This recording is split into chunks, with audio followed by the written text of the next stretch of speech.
राष्ट्रपति महोदया आई हुई थी, सारा महकमा उधर ही था।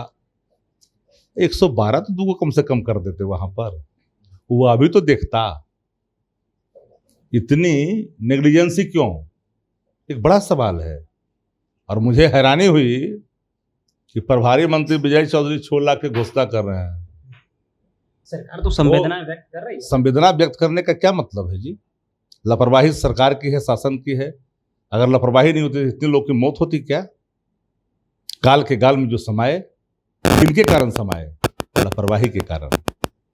और मैं मानता हूं कि क्या ठीक है वीडियो सीओ नहीं था, सारा वीडियो सीओ विश्व प्रखंड का उठ के चला गया था, पीआरओ नहीं था, सुपरवाइजर कोई नहीं था, कोई असिस्टेंट इंजीनियर को दंडाधिकारी बना के प्रतिनियुक्त कर देते, 5-7 को फोर्स लगा देते, ऐसी नौबत नहीं आती।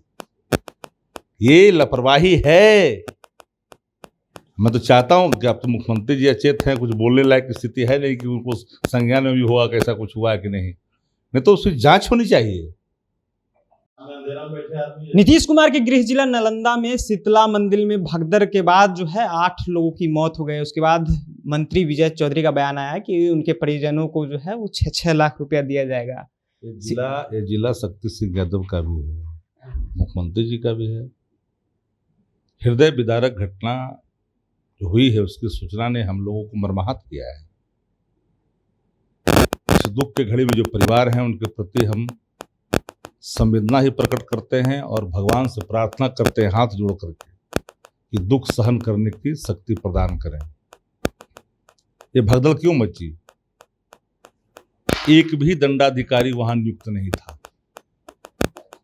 आप जानते हैं कि वो शक्तिपीठ है, पूजा अर्चना होती है, श्रद्धालु आते हैं, तो फिर ये लापरवाही क्यों? राष्ट्रपति महोदया आई हुई थी, सारा महकमा उधर ही था। 112 तो दूगो कम से कम कर देते वहां पर, वो अभी तो देखता। इतनी नेग्लिजेंसी क्यों, एक बड़ा सवाल है। और मुझे हैरानी हुई कि प्रभारी मंत्री विजय चौधरी 6 लाख की घोषणा कर रहे हैं। नालंदा जिला के मुख्यमंत्री हैं, उन्हीं के इर्द गिर्द परिक्रमा करते हैं, 50 लाख की घोषणा करना चाहिए था। सरकार तो संवेदना व्यक्त कर रही है। संवेदना व्यक्त करने का क्या मतलब है जी? लापरवाही सरकार की है, शासन की है। अगर लापरवाही नहीं होती इतने लोग की मौत होती क्या? काल के गाल में जो समाये, किनके कारण समाये? लापरवाही के कारण। और मैं मानता हूं कि क्या ठीक है वीडियो सीओ नहीं था, सारा वीडियो सीओ विश्व प्रखंड का उठ के चला गया था, पीआरओ नहीं था, सुपरवाइजर कोई नहीं था, कोई असिस्टेंट इंजीनियर को दंडाधिकारी बना के प्रतिनियुक्त कर देते, 5-7 को फोर्स लगा देते, ऐसी नौबत नहीं आती। ये लापरवाही है। मैं तो चाहता हूं कि अब तो मुख्यमंत्री जी अचेत हैं, कुछ बोलने लायक स्थिति है नहीं कि उनको संज्ञान में भी हुआ कि ऐसा कुछ हुआ है कि नहीं तो उसकी जांच होनी चाहिए। थाना क्या कर रहा था? थाना में इतने जो होते हैं एसआई से लेकर के छोटे दरोगा, वो क्या कर रहे थे? उनको पता नहीं था, आकलन नहीं था।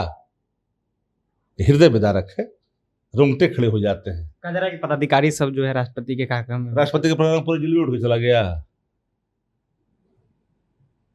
एसपी साहब ने किसी न किसी को तो नियुक्त किया होगा, कहा होगा थाना में। घटनास्थल पर तो बाद में प्रशासन पहुंचती है ना। अब घटनास्थल के बाद मरला के बाद पर पहुंचने का क्या मतलब है जी? जिस समय जरूरत था उसमें तो आपने किया नहीं। क्या बरसा जब सुखा नहीं? सरकार 6 लाख देने की बात कर रहे हैं विजय चौधरी। हम 50 लाख की बात कर रहे हैं, 6 लाख में क्या होगा? इस जो दुख का पहाड़ टूटा है परिवारों पर, परिजनों पर, उसका क्या कसूर है? लेकिन जो घायल है उनके लिए, घायलों को भी 5 लाख का तत्काल प्रभाव से घोषणा सरकार को करना चाहिए। चलिए, जो घायल हैं उन्हें भी 5 लाख घोषणा जो है वो सरकार की ओर से तत्काल करनी चाहिए थी। लेकिन जिस तरह से विजय चौधरी का बयान जो है निकल के सामने आया है कि 6 लाख रुपए जो मृतक है उनके परिजनों को उपलब्ध कराया जाएगा और सरकार की संवेदना जो है उस परिवार के साथ है। हमारे साथ बातचीत कर रहे थे शक्ति जी। फिलहाल अभी क्या रहा है अपनी राय नीचे कमेंट बॉक्स में रखिएगा। आप देखते जनता जंक्शन। बहुत बहुत धन्यवाद।